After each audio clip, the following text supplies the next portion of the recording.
Hello my intelligent friends, welcome to More Academy. आज का अपना रेक्टिफिकेशन का जो प्रॉब्लम है वो थोड़ा आसान है। इसमें ज़्यादा करके एरर्स नॉन रिकॉर्डिंग के रहने वाले हैं, तो सॉल्व करने को आप में से बहुत सारे लोगों को फटाफट से आ जाएगा। लेकिन कुछ कुछ लोग जो फर्स्ट टाइम मेरे साथ रेक्टिफिकेशन सॉल्व कर रहे हैं उनको शायद थोड़ा डिफिकल्ट जा सकता है, तो मैं उसके हिसाब से थोड़ा सा स्लो सिखाऊंगा। चलो फिर let us start with today's problem. क्या कहते हैं देखो, आज का प्रॉब्लम अपना goods rectify the following errors. Goods for rupees 7,500 were purchased from Vaishali traders on credit, but no entry has yet been passed. Okay, goods for rupees 7,500 were purchased from Vaishali traders on credit, but no entry has yet been passed. Second transaction, purchase returns for rupees 2,000 not recorded in the books. Goods for rupees 3,000 sold to Anjali traders on credit were entered in the sales book at rupees 300 only. Goods of the value of rupees 2,000 returned by Sumit and Company were included in stock, but no entry was passed in the books. Goods purchased for rupees 1,200 entered in the purchase book as rupees 12,000. And last one, an invoice for goods sold to Nita was overcast by rupees 200. So these are the 6 different transactions which we are going to rectify today. छोटा सा problem है, फटाफट से हो जाएगा। पहला point क्या कहता है, goods for rupees 7,500 were purchase from Vaishali Traders on credit. तो क्या क्या हो रहा है मेरे बच्चे लोग, जरा दिमाग चलाओ। देखो क्या कहता है आपका problem, were purchased and on credit. इसका मतलब ये परचेस बुक में जाना चाहिए था, but no entry has yet been pass. Entry pass ही नहीं किया है, मतलब वो परचेस बिल आ गया और डायरेक्टली फाइल में चला गया है, उसका एंट्री किया ही नहीं है। अगर एंट्री किया नहीं मतलब रॉन्ग एंट्री क्या है, नॉट एप्लीकेबल। रिवर्स एंट्री क्या हो जाएगी अपने आप, नॉट एप्लीकेबल। और जो करेक्ट एंट्री है वही आपकी रेक्टिफिकेशन एंट्री हो जाएगी। करेक्ट एंट्री क्या करनी पड़ेगी, goods are coming in debit what comes in purchase account debit, and Vaishali Traders is the giver, credit the giver, so to Vaishali Traders account. So entry क्या हो जाएगी, correct entries purchase account debit to Vaishali Traders account. ये होना चाहिए था लेकिन हुआ ही नहीं है, तो जो होना चाहिए था वो कर देंगे, मतलब purchases account debit to Vaishali Traders account, ये वाला एंट्री कर देंगे। Come back to your main answer. In the main answer I am going to specify purchases account debit to Vaishali traders account, amount is 7,500, being credit purchases from Vaishali traders were omitted to be recorded, now rectified। जो गलती हुई है वो गलती को ठीक से बताने का, और हमने रेक्टिफाई कर दिया है ऐसा बताने का। Let us consider second transaction, purchase return. Purchase return बाबा लोग, अभी परचेसेस नहीं है, परचेस रिटर्न है। For rupees 2,000 not recorded in the books. Purchase return, purchase करेंगे तो गुड्स आते हैं, परचेस रिटर्न करेंगे तो गुड्स जाते हैं। इसका मतलब अपने को क्रेडिट देना पड़ेगा परचेस रिटर्न अकाउंट को, मतलब ये देना चाहिए था। फिर क्या गड़बड़ हो गई है, purchase return for rupees 2,000 not recorded in the books बोला है। Not recorded in the books का मतलब क्या हो गया, बुक्स में एंट्री हुआ ही नहीं। अगर बुक्स में एंट्री ही नहीं हुआ है, अगर बुक्स में एंट्री नहीं हुआ है मतलब रॉन्ग एंट्री क्या हो गई, नॉट एप्लीकेबल। रिवर्स एंट्री क्या हो गई, नॉट एप्लीकेबल। करेक्ट एंट्री क्या हो जाएगी, जो एंट्री करनी चाहिए थी वो एंट्री हम करेंगे। परचेस रिटर्न, जब हम परचेस करते हैं तो goods are coming in and supplier is the giver. Supplier मतलब अपना क्रेडिटर बन जाता है, और जब हम उसको गुड्स वापस कर रहे हैं तो creditor is the receiver. Creditor is the receiver and goods are going out, so entry will be creditors account debit to purchase return account. I repeat, creditors account debit to purchase return account. ये entry होनी चाहिए थी लेकिन कुछ भी किया नहीं है, तो जो होना चाहिए था वो कर देंगे। Creditors account debit to purchase return account. Come back to the main answer, उधर लिख दूंगा creditors account debit to purchase return account, amount is rupees 2,000, being purchase returns was unrecorded, now it is rectified. Okay, simple simple narration कर देने का काम खत्म। अगला point थोड़ा सा अलग है, अटपटा है। I will require your attention, be with me, star mark करके रखता हूं। Goods for rupees 3,000 sold to Anjali Traders on credit. Goods for rupees 3,000 sold to Anjali traders on credit were entered in the sales book as rupees 300 only. I repeat, goods for rupees 3,000 sold to Anjali traders on credit। हमने Anjali traders को goods बेचा है, मतलब goods are going out, so credit what goes out, Anjali Traders is the receiver, debit the receiver. मतलब correct entry होनी चाहिए थी Anjali Traders account debit to sales account. कितना रुपए का एंट्री होना चाहिए था, 3,000 रुपीज का एंट्री हमने कर देना चाहिए था। बट आगे क्या बोला है, were entered in the sales book. Sales book मतलब कौन सा है, सब्सिडरी बुक है, मतलब प्राइमरी बुक है। प्राइमरी बुक के अंदर ही एंट्री 300 रुपए का कर दिया है। आई होप यू रिमेंबर, जो मैंने आपको डिस्कस करके बताया हुआ था कि अपना सिस्टम कैसे चलता है। जब भी कभी कोई ट्रांजैक्शन होता है, चलो फटाफट से एक बार रिवाइज करते हैं। जब भी कभी कोई ट्रांजैक्शन होता है तो हमारा अकाउंटेंट पूछता है, अरे भैया बताओ कैश ट्रांजैक्शन है क्या। अगर कैश ट्रांजैक्शन रहेगा तो वो आगे जाता नहीं है, बोलता है in that case the primary book of entry is going to be cash book, and cash book behaves in two different ways. It behaves as a journal because it records a narration also, and it also behaves like a ledger. So cash book है, उसके अंदर cash account भी आ गया रहता है और उसके अंदर अपना बैंक अकाउंट भी आ गया रहता है. सो ये अपना प्राइमरी बुक हो गया. और उसके बाद में सेकेंडरी बुक आता है. सेकेंडरी बुक क्या रहेगा? लेजर नाम का बुक रहेगा, जिसके अंदर अभी LEDGER, इसके अंदर अपने को अभी सिर्फ ओनली वन इफेक्ट रिकॉर्ड करना पड़ेगा. क्यों सर, दो इफेक्ट क्यों नहीं करने का? लेजर नाम के बुक के अंदर अलग अलग अकाउंट ओपन करके उसके अंदर दोनों में एक में डेबिट एक में क्रेडिट ऐसा क्यों नहीं करने का? क्योंकि कैश बुक ने कैश अकाउंट नहीं तो बैंक अकाउंट अपने अंदर समा लिया है.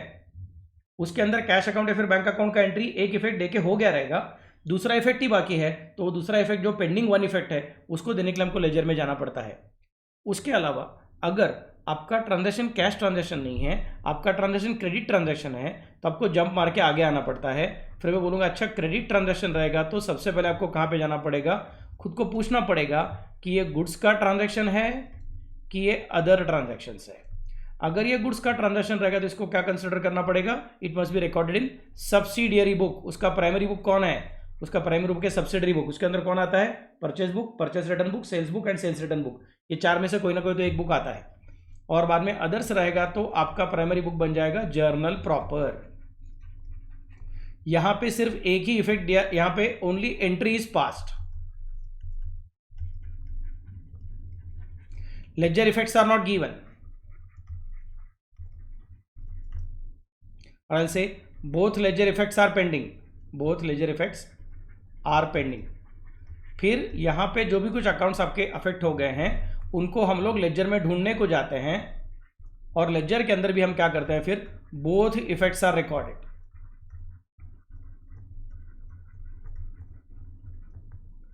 तो हमने अगर अंजलि ट्रेडर्स को गुड्स बेचा है तो पहले सब्सिडरी बुक्स में एंट्री आई रहेगी. सब्सिडरी बुक्स में एंट्री कैसे की जाती है अगर याद रहेगा तो ये भी मैंने बहुत सारा बार सिखाया है, फिर से बार फटाफट से बोलता हूँ. ये अपना सेल्स बुक है, उसके अंदर यहाँ पे लिखा रहेगा अंजलि ट्रेडर्स. उसका पेज नंबर सपोज 100 है और उसको हमने कितना रुपए का गुड्स बेचा है रे? We have sold the goods to Anjali Traders of ₹3000. मतलब एक्चुअली स्पीकिंग हमने उनके अमाउंट कॉल में 3000 ऐसा लिखना चाहिए था. फिर लेजर नाम के बुक में, लेजर नाम के बुक्स में अंजलि ट्रेडर्स नाम के अकाउंट में हमने डेबिट साइड में लिखना चाहिए था 3000, और सेल्स नाम के अकाउंट में हमने अंजलि ट्रेडर्स का नाम क्रेडिट साइड में लिखना चाहिए था 3000. ऐसे दोनों इफेक्ट हमने देने चाहिए थे लेजर नाम के बुक में. अंजलि ट्रेडर्स का अकाउंट जिस पन्ने पे रहेगा उस पन्ने पे जाके अंजलि ट्रेडर्स के अकाउंट के डेबिट साइड में जाके 3000 रुपीज लिखना चाहिए था, और सेल्स के क्रेडिट में 3000 लिखना चाहिए था, या फिर वो महीने में जहाँ पे ट्रांजैक्शन हुआ है उसका एंट्री वहाँ पे करना चाहिए था. अब गड़बड़ क्या हो गया है? यहाँ पे लिखते वक्त ही उन्होंने 3000 का एंट्री नहीं किया है, उन्होंने 300 का एंट्री किया है.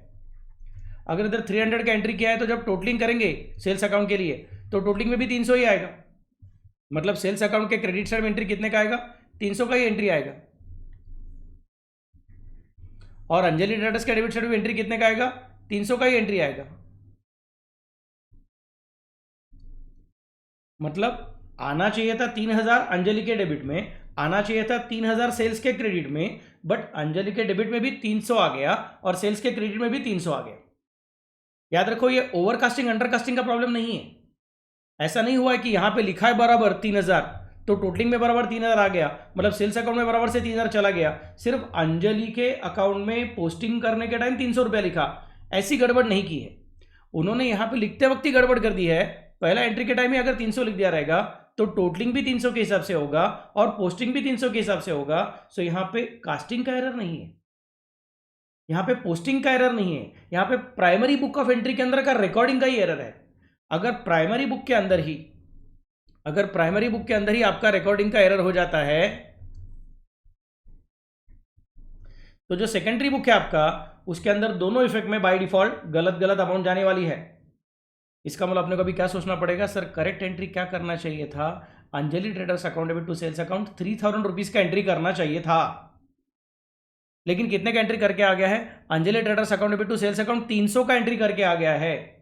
फिर हम बोलेंगे अच्छा अगर ऐसी बात है तो रॉन्ग एंट्री को रिवर्स कर दो, मतलब एंट्री हो जाएगी sales account debit to Anjali Traders account, 300 का एंट्री है।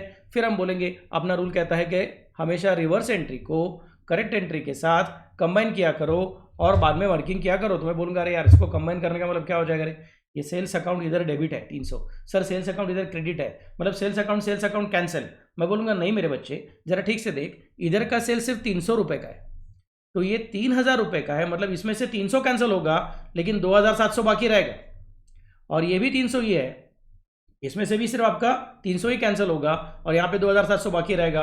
मतलब अपना रेक्टिफिकेशन एंट्री क्या आएगा, Anjali Traders account debit 2700 to sales account 2700। इस एंट्री में भले ही एग्जैक्ट सेम नाम के अकाउंट अपोजिट आए रहेंगे रिवर्स में और करेक्ट में, तो भी अपने आप को पूरा कैंसिल नहीं करते हैं, क्योंकि रिवर्स एंट्री में उसका अमाउंट कितना है 300 है और करेक्ट एंट्री में अमाउंट कितना है 3000 है, तो अपने आप को पूरा कैंसिल नहीं कर पाएगा। जितना अमाउंट छोटा वाला है वही अमाउंट दोनों में से कैंसिल हो जाएगा, तो जो बची कुछ अमाउंट है उसका अपने को रेक्टिफिकेशन करना पड़ेगा। चलो फिर रेक्टिफिकेशन एंट्री में लिखूंगा Anjali Traders account debit to sales account 2700। Anjali Traders is our debtor not just by ₹300 but also by ₹2700। तो पहले का 300 का एंट्री था ही और अभी गर्मा गर्म ताज़ा 2700 का एंट्री कर दिया, मतलब अंजलि ट्रेडर्स को डेबिट पड़ गया 3000 रुपीज़ का और सेल्स अकाउंट को क्रेडिट हो जाएगा। पहले का 300 था ही और अभी 2700 का, मतलब 3000 का क्रेडिट हो जाएगा। तो जो होना चाहिए था वो हम करके आ रहे हैं। ओके, सो नरेशन क्या कहेगा, being good sold to Anjali Traders wrongly recorded now rectified. Okay, then comes the next part. अगला पॉइंट कौन सा है आपका, अगला पॉइंट है देखो क्या रे, goods of the value ₹2000 return by Sumit company were included in stock but no entry was pass in the books. No entry मतलब टेंशन नहीं है, this is error of omission. Error of omission रहेगा तो wrong entry कुछ है ही नहीं, reverse करने का जरूरत है ही नहीं, जो एंट्री करनी चाहिए वो एंट्री को कर दो और काम खत्म कर दो। सो एंट्री हो जाएगी कौन सा, goods of the value ₹2000 return by Sumit and company. Sumit and company ने रिटर्न किया है, were included in stock but no entry was pass in the books. तो हम लोग सुमित एंड कंपनी नहीं है, सुमित एंड कंपनी लगता है अपना कस्टमर है, उसने अपने को गुड्स वापस कर दिया है। मैं बोलूँगा ठीक है, हमने उनको गुड्स बेचा रहेगा, तो जब गुड्स बेचा रहेगा सुमित एंड कंपनी को तो भी हमने सेल्स का एंट्री किया रहेगा। अब उन्होंने गुड्स वापस कर दिया है तो it will be considered as sales return account debit to Sumit account. Sumit is the giver, credit the giver, so to Sumit and company को क्रेडिट करना पड़ेगा। सो जो आपका करेक्ट एंट्री है वही आपका रेक्टिफिकेशन एंट्री बन जाएगा, sales return account debit to Sumit account, काम खत्म पैसा हजम। क्लियर, तो इसी को हम लोग यहाँ पे लेके जाएंगे और बोलेंगे sales return account debit to Sumit and company account 2000 being goods return by Sumit and company unrecorded now rectified. Clear, okay, चलो जी आगे देखते हैं। अगला पॉइंट है goods purchase for ₹1200 entered in the purchases book as ₹12,000। देखो परचेस बुक में ही, purchase book कौन सा बुक है, सब्सिडरी बुक है। सब्सिडरी बुक कौन सा बुक है, प्राइमरी बुक है। प्राइमरी बुक में एंट्री करने का रह गया है क्या, नहीं, कर दिया है। प्राइमरी बुक में सही एंट्री करके गलत टोटलिंग किया है क्या, नहीं, गलत एंट्री ही कर दिया है। अगर एंट्री ही गलत कर दी रहेगी तो एक इफेक्ट जो पार्टी के अकाउंट में जाना चाहिए वो भी गलत गया रहेगा, और टोटलिंग करने के बाद दूसरा इफेक्ट परचेस अकाउंट में हमारा जाना चाहिए वो भी गलत गया रहेगा, मतलब दोनों इफेक्ट गलत हुए हैं। This is not an error of casting, this is an error of recording the correct transaction in the correct book but at a wrong amount. और प्राइमरी बुक में ही गलती करने की वजह से डेबिट इफेक्ट और क्रेडिट इफेक्ट दोनों इफेक्ट को अपने को क्या कंसिडर करना पड़ेगा, both the effects must be considered compulsorily as to be rectified.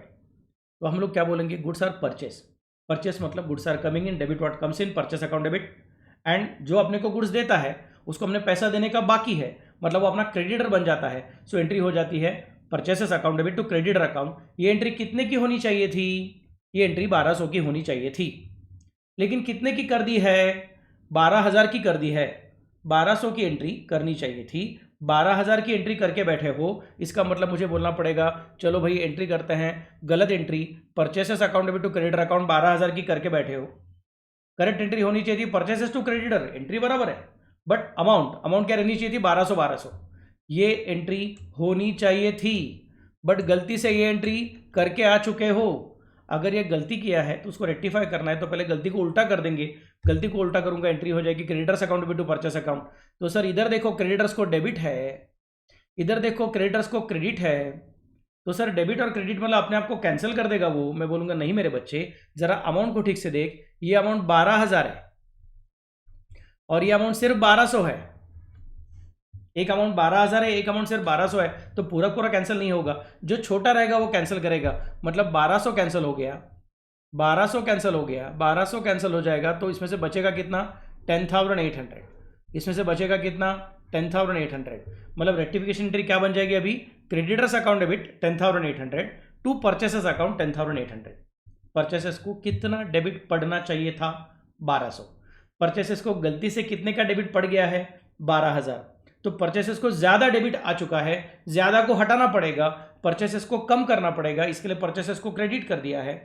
और क्रेडिटर को हमने 12,000 देने का बाकी है ऐसा बोला था, बट रियलिटी में सिर्फ 1200 देने का बाकी था। मतलब क्रेडिटर को 10,800 देने की जरूरत नहीं है, उसको कैंसिल करना है, इसके लिए क्रेडिटर को डेबिट कर दिया 10,800। So rectification entries creditors account debit to purchase account, amount कितनी है? 10,800। 10,800 कैसा है समझाना रे? 12,000 और 1200 के बीच का डिफरेंस, मतलब 10,800। सो एंट्री कर दी, creditors to purchases being goods purchase recorded at wrong amount, now rectified. 10,800 का एंट्री कर दिया, काम खत्म, पैसा हजम। Now let us consider the last point. An invoice for goods sold to Nita was overcast by ₹200। Beautiful point, क्या मस्त point है। आप लोगों को मजा आएगा देखो सुनने के बाद, क्या क्या हुआ रहेगा, कैसे कैसे गलती होती है अपने बिजनेस में, क्या क्या गलती हो सकती है। इनवॉइस बनाने के टाइम ही मिस्टेक हो गया, लेजर में पोस्टिंग में गड़बड़ नहीं हुआ, primary book of entry, purchase book, sales book, उसके अंदर भी एंट्री गलती नहीं हुआ। इनवॉइस बनाने का है, जब तुम बिल बना रहे हो, उसको गुड्स बेच रहे हो नीता को, तो तुमने वहां पे क्या कर दिया? सपोज उसका बिल बनना चाहिए था 1,000 रुपए का, आपने गलती से बिल बना दिया 1,200 रुपए का। नीता ने 1,000 रुपए दिया, आपने सब बराबर लिखा, बराबर, बाकी सब बराबर हो गया, और बिल कितने का है? 1,200 रुपए का है। बिल बनाया 1,200, नीता ने देखा भी नहीं, चुपचाप से पर्स में डाल दिया और आपको 1,000 रुपए दे दिए, क्योंकि आपने ऑलरेडी एग्री करके हो गया था कि अपना 1,000 रुपए का ट्रांजेक्शन है। तो नीता के पास से पैसा भी आ गया रहेगा, नो प्रॉब्लम, और शायद पैसा आने का बाकी रहेगा, दैट डिपेंड्स, हमने खाते में लिख के रखने का है। तो खाते में लिखने के टाइम हमने किसके हिसाब से लिखना चाहिए, अपना प्रॉब्लम है। नीता ने अपने को गुड्स परचेस किया अपने पास से, हमने उसको गुड्स बेचा हुआ है, बिल दे दिया उसको, और बिल देने के टाइम गलती कर दी, बिल कितने का लिख दिया? 1,200 का लिख दिया। बिल कितने का लिखना चाहिए था?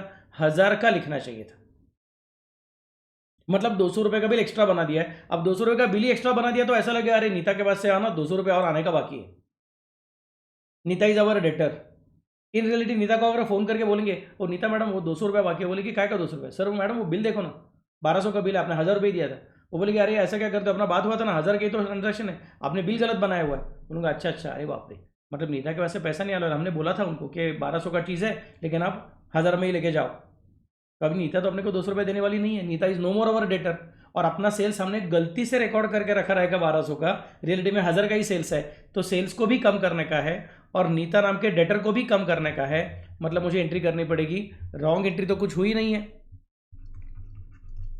रिवर्स एंट्री कुछ करने की जरूरत नहीं है, अपने को सिर्फ बोलना पड़ेगा गलती से नीता को एक्स्ट्रा डेबिट देकर रखा था 200, उसको क्रेडिट कर दो, और गलती से सेल्स को एक्स्ट्रा क्रेडिट देकर रखा था 200, उसको डेबिट दे दो, क्योंकि बिल में ही ओवरकास्टिंग हो गया, बिल ही डबल अमाउंट का बन गया, ज्यादा अमाउंट का बन गया, बड़े वाले अमाउंट का बन गया, तो बिल को कम करने का है, मतलब अपने को सेल्स को कम करने का और डेटर को कम करने का है। सेल्स मतलब हमेशा क्रेडिट रहता है, क्रेडिट को कम करने का मतलब देना पड़ेगा डेबिट। सो एंट्री हो जाएगी sales account debit to Nita account, और वही अपना 200 रुपये का एंट्री कंसिडर करेंगे। So the entry will be sales account debit to Nita account 200 being over invoicing. कौन सी गलती है? रॉन्ग रिकॉर्डिंग नहीं है, ओवर कास्टिंग नहीं है, रॉन्ग पोस्टिंग नहीं है, invoice itself is of higher amount, so being over invoicing, now rectified. आपको समझा मैं कैसे बोल रहा हूँ? इस प्रॉब्लम हमने क्या क्या देखा, रिकॉर्डिंग करने को ही भूल गया, एरर ऑफ ओमिशन, उसके 2-3 पॉइंट देखे, और क्या रिकॉर्डिंग करने के वक्त ही प्राइमरी बुक ऑफ एंट्री में एंट्री करते वक्त ही गलत अमाउंट रिकॉर्ड कर दी, वैसे 2 प्रॉब्लम देखे, और प्राइमरी बुक ऑफ एंट्री में एंट्री करने के पहले जब अकाउंटिंग डॉक्यूमेंट बनता है, डॉक्यूमेंट में ही गलती कर दी, तो उसको भी रेक्टिफाई कैसे करने का वो भी सीख गए। बहुत अच्छा पॉइंट है।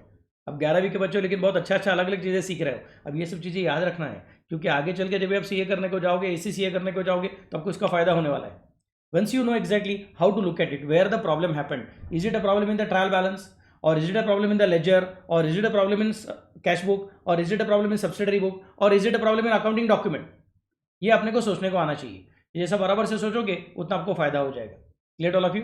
चलो देन, अभी कल का लेक्चर में और थोड़ा अलग टाइप का प्रॉब्लम करूंगा। Okay, bye bye, take care, good night.